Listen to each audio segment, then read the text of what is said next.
मुलाना विधानसभा से भारतीय जनता पार्टी ने इस बार संतोष सारवान पर दोबारा भरोसा जताया है, जो कि बातचीत करने के लिए हमारे साथ मौजूद हैं और इन्होंने युद्ध में जो है ये उतर चुकी हैं, कार्यकर्ताओं के साथ रणनीति बना रही हैं।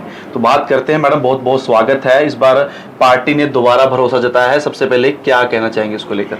आपके चैनल का सबसे पहले बहुत बहुत धन्यवाद। आपके चैनल को देखने वाले सभी भाइयों और बहनों को राम राम। चुनाव है, पार्टी ने मुझ पे भरोसा जताया है और पूरे दमखम के साथ मेरी पूरी टीम इस चुनाव में उतरी हुई है और हम जीत सुनिश्चित करेंगे।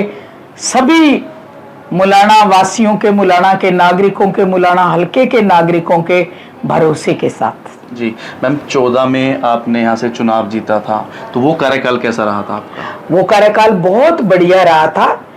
श्रीमान मनोहर लाल जी मुख्यमंत्री थे हमारे और उनके साथ काम करते हुए मैंने 1650 करोड़ रुपए का मुलाना हलका में विकास के कार्य कराए थे।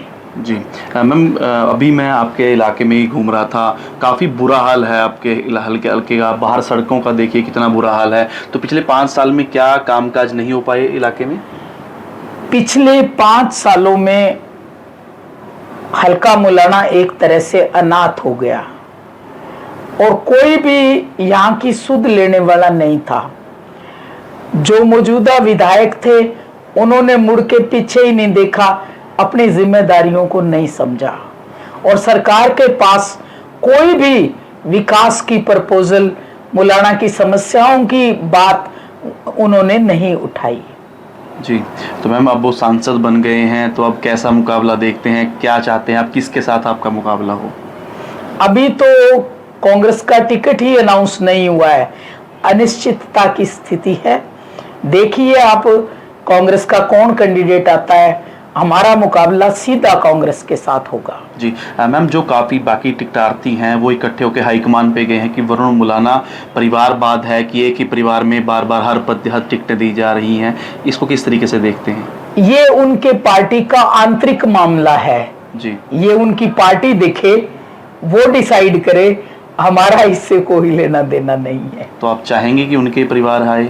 नहीं, मैं ऐसा क्या चाहूंगी, ना मैं किसी और के लिए ना उनके लिए, मेरे मन में कोई वो बात नहीं है। जिसको भी उनकी पार्टी टिकट देगी हम उसका डट के मुकाबला करेंगे। जी मैम, 19 में क्या समीकरण बने कि आपकी टिकट कटी, आपको टिकट नहीं दी पार्टी ने? ऐसा है, पार्टी का अपना प्रोग्राम होता है, पार्टी की अपनी नीतियां होती हैं, पार्टी में बहुत सारी बातें देखी जाती हैं, समस्याएं भी होती हैं कि क्या किया जाए।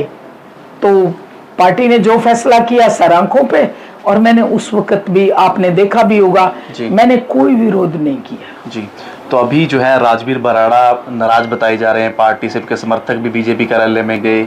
ऐसा है, ये छुटपुट बातें बहुत सारी जगह से हरियाणा से आ रही हैं, लेकिन हमारे सभी लोग, हमारा नेतृत्व कुशल नेतृत्व है, मुख्यमंत्री जी ने भी उनसे बुला के बात की है और बाकी जिला अध्यक्ष सभी लोग लगे हुए हैं। ऐसी कोई बात नहीं हमारी, एज सच मेरी पर्सनल किसी से कोई नाराजगी। तो राजवीर बराड़ा जी से बातचीत की है आपने, मनाने की कोशिश की गई हो? बिल्कुल मनाएंगे और वो हमारे साथ चलेंगे। जी, तो अच्छा, मुद्दे क्या है मैम आपके इलाके के जिनको लेकर आप जनता के बीच जाएंगे? देखिए, मुद्दे बहुत सारे हैं।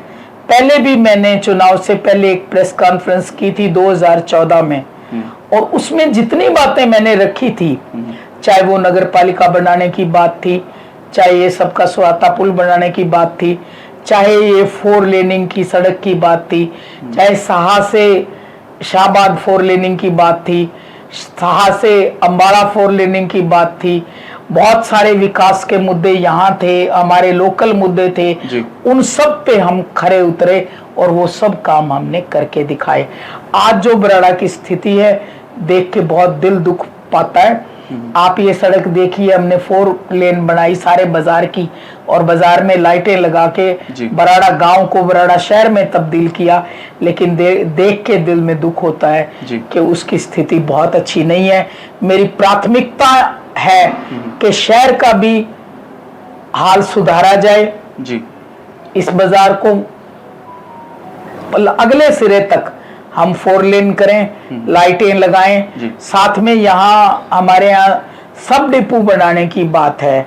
जी मैम। एक हमारे यहाँ ट्रेन की बड़ी प्रॉब्लम है जी। कि कोरोना काल के बाद ट्रेन रुकनी बंद हो गई हैं, जिससे हमारे यहाँ का जो कर्मचारी तबका है वो बहुत सफर कर रहा है, उनको आने जाने में बड़ी तकलीफ हो रही है। गरीब हैं, मजदूर हैं जो रोज ट्रेन से आते जाते थे। चुनाव होने के बाद मैं केंद्रीय रेल मंत्री जी से जाके खुद अनुग्रह करूंगी, उनसे खुद बातचीत करूंगी और उन ट्रेन का हम दोबारा यहाँ स्टॉपेज लाएंगे। जी। बहुत सारे काम, आप सड़कों की हालत, अभी हम मुजफ्फरपुर जाके आए हैं, देखी सारी सड़क टूटी हुई है। पीडब्ल्यूडी की सड़कें सारी की सारी हम दुरुस्त करेंगे और गांव में भी जहां जहां देखिए विकास एक निरंतर चलने वाला काम है। आबादी बढ़ती है, जरूरतें बढ़ती हैं। जितना हमने किया है उस समय के लिए पूरा था, बहुत था, लेकिन इन 5 सालों में और काम हो गए हैं और विकास तो निरंतर चलने वाला काम है। लोगों के साथ मिलके हल्के की उन्नति के लिए, हल्के की तरक्की के लिए काम करेंगे। मैम कोई बड़ा प्रोजेक्ट आपने सोचा हो अपने? हाँ, मैंने बड़े प्रोजेक्ट सोचे हुए हैं। मारकंडा नदी पे हमने पुल बनाया 32 करोड़ रुपए की लागत से, सबका सुहाता पुल। एक पुल हमने बनाया टांगरी नदी पर मोड़ा मंडल में। ठीक है। तो इस वक्त यहाँ 2 पुलों की और जरूरत है। एक तो हमारे जो ये मारकंडा पार के गांव हैं जी, ये बहुत परेशान है। आजकल पानी जैसे भर गया तो लोग इधर नहीं आ सकते, उस पे भी मेरा पुल बनाने का विचार है। मेरा दृष्टिकोण है कि इसमें जो बड़े बड़े काम हमारे अब जरूरत है वो हम जरूर करेंगे।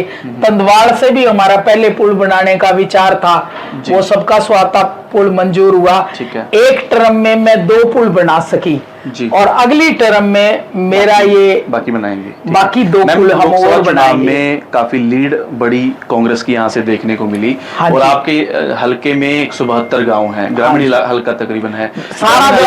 ग्रामीण हलके में थोड़ी बीजेपी कमजोर मानी जा रही है इस बार, और लोकसभा में जैसे मैंने कहा कि बढ़त मिली, तो कैसे पार पा पाएंगे आप? देखिए, लोकसभा में बढ़त मिली इसमें कोई संशय नहीं है जी, लेकिन मैं ये चुनाव मजबूती के साथ लड़ूंगी और मेरे तमाम भाइयों को मैं कांग्रेस से वापस भारतीय जनता पार्टी में लेके आऊंगी, क्योंकि ये चुनाव विकास के मुद्दों का चुनाव है जी। इसमें सभी लोग ये चाहते हैं कि मेरे गांव का विकास हो। और मैं ये भी नहीं समझती कि वो चुनाव हमारा, एक्चुअली मैं सही कहना चाहूंगी, चाहे टीवी पे आ रही है बात, उसको हम जिस तरह से मैनेज करना चाहिए था शायद उस तरह से मैनेज नहीं कर पाए जी। हाँ, तो आप 2 टिकटार्थी थे, जहावान थे, दोनों के भी मिलाकर नहीं जिता पाए, क्या कमी रही संगठन में? लोकसभा चुनाव की बात कर रहा हूँ। अच्छा, कमी तो नहीं, लगे तो सभी सारे भारतीय जनता पार्टी के हमारे जितने भी सिपाही थे सब लगे हुए थे। जी। ऐसी बात नहीं थी, बड़ा चुनाव था और चुनावों में ना चाहे कितना ही शिद्दत से लड़ा जाए चुनाव, कहीं ना कोई बात रह जाती है।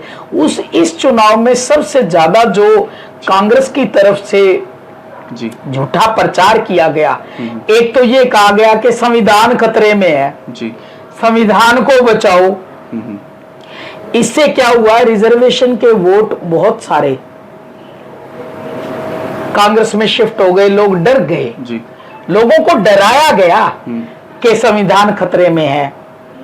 वो इस वजह से लोग उधर गए, उनको हम समझा के वापस लाए।